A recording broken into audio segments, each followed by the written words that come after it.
Welcome back to Chair Shot Reality, episode 350.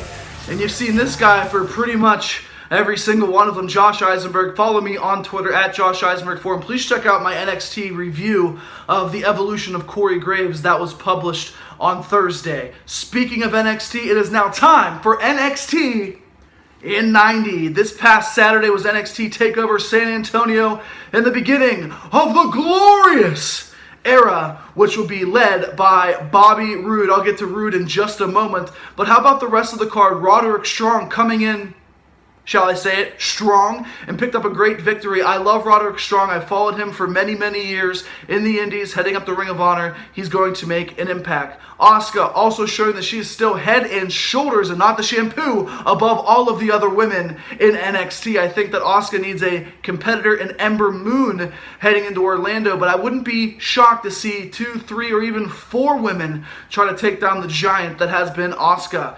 DIY surprisingly losing the NXT Tag Team Championships to the Authors of Pain. How about the Authors of Pain at a combined age of 45 years old, younger than the man who's in charge of NXT, and that is Triple H. But I did like the match. I thought it was very impressive to see these young big bulls in the ring take over and claim the titles, but we have definitely not seen the last of DIY as the Tag Team Champions in NXT. And then it was Bobby Roode, Shinsuke Nakamura, a fantastic main event, one that I will always remember as one of best matches for Bobby Roode since I've seen him in early days of TNA with Beer Money. Bobby Roode picking up the win. The injury sold. The story was great. The delivery and the drama was fantastic. And obviously the entrances will never be forgotten. Bobby Roode and Nakamura is even bigger money now with Nakamura hurt and potentially coming back to challenge him at NXT TakeOver. But don't fear, Cassius Ohno could be here. That is your NXT in 90. Let's send it back to the boys in studio who want to talk about John Cena and the amazing streak he has been on inside the squared circle.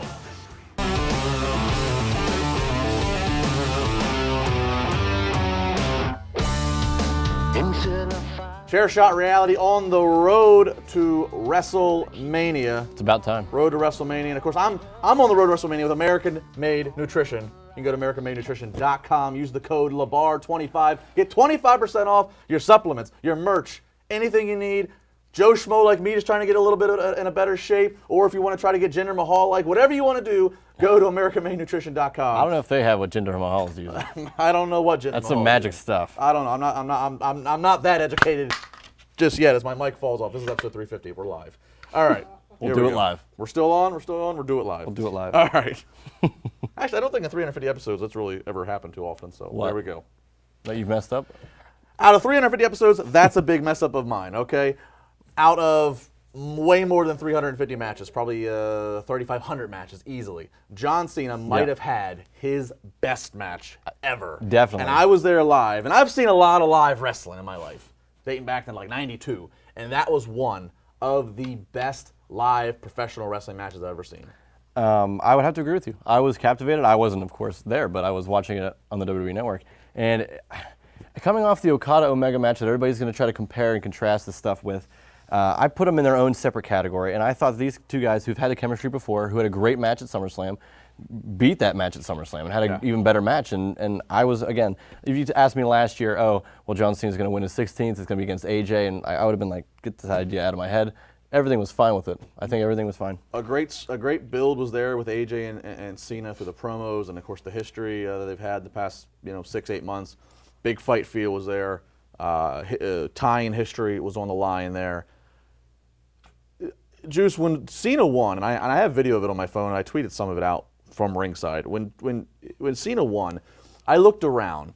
And I looked at some of the same faces who, with a lot of pleasure, were singing "John Cena sucks" as it came out, and they were cheering for AJ Styles. But I looked at a lot of people's faces, and they were either clapping, giving some kind of a smile because they were in the middle of a moment, or they were just taking it in. Point being, they were not booing. They were not, oh, this sucks, oh, WWE, oh, BS, which they may have done years in the past. Was that just the who I was looking at? No. Or has John Cena has got his detractors? He has elevated his game to a new level that, again, I'm one of those people. I would stand there and I would be like, well, this is the same thing. Cena wins, LOL, all this time.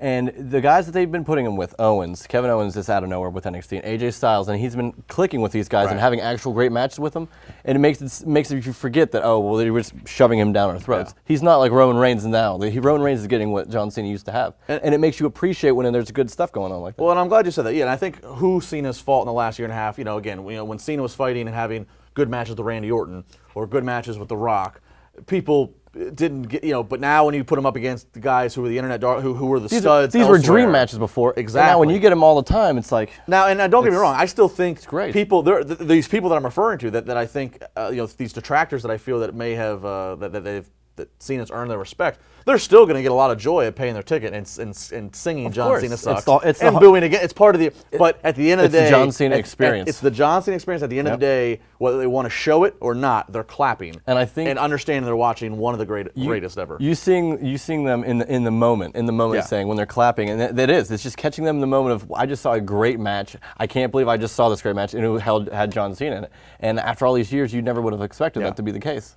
And I don't even, and like I said, when I say one of the greats ever, before the comments attack me, no, he's not one of the greatest wrestlers ever. But if we're talking the entertainer, if we're talking entertainer, talking captivation to make you feel he's on the something. Mount Rushmore. You said Mount Washington one day. He's on the Mount Washington. He's on the Mount Rushmore. He's on all the mountains. He's everywhere.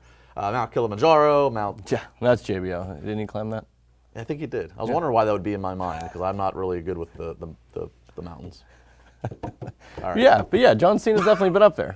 I think he's earned it after all these years of the flack that he was given for just being the guy that always would win. And he's at a new level, and his character is changed too. He's taken and embraced this part-time role and made it his own thing, where he's bitter with people saying he's old, but he's always ready to attack the "I'm still got it." And now he's a champion, so he can't be part-time. So it's great. Do you think, real quick before we sign off here, do you think, obviously, you would think that John Cena has more matches in his career left than The Undertaker? Yeah, definitely. Cena, in the shape that he's in at 40, he could conceivably go 5-10 more years on an Undertaker schedule of 1, 2, 3 matches a year. Do you think, as The Undertaker leaves, whenever that is, this year, next year, what have you, do you think the torch gets passed to where Cena becomes the WrestleMania novelty, to where he's the guy that comes back for Mania every year? And it's like, who does Cena fight this year? I think that's exactly how it's going to be. And had Steve Austin not been around, like had he not had the injury, I think he would have been something to be like that, where he gets this big. And had The Rock not become the leading man in Hollywood. Yeah, exactly. The Rock has been that way, but only for a little bit. John Cena, I think, is a different case here, and I think he'll definitely take that torch from Undertaker and have that big marquee match, and everybody will want to get ready and have that John Cena sucks chant ready, and it's going to be good fodder for the future. I keep wanting to see it, and I just want to point it out. Next year, where are they? New Orleans. I mean, I could hear it in Cena's voice. You lost your streak here, dead man. You're going to lose your career here. But that's next segment. Eisenberg and I are going to finish it off with some Undertaker talk. We're also going to talk Goldberg, Lesnar. Hit us up on the Twitter machine. What do you think? Are we batshit crazy, or are we right? Has John Cena eradicated the critics? Has he silenced them? You can't see the critics now.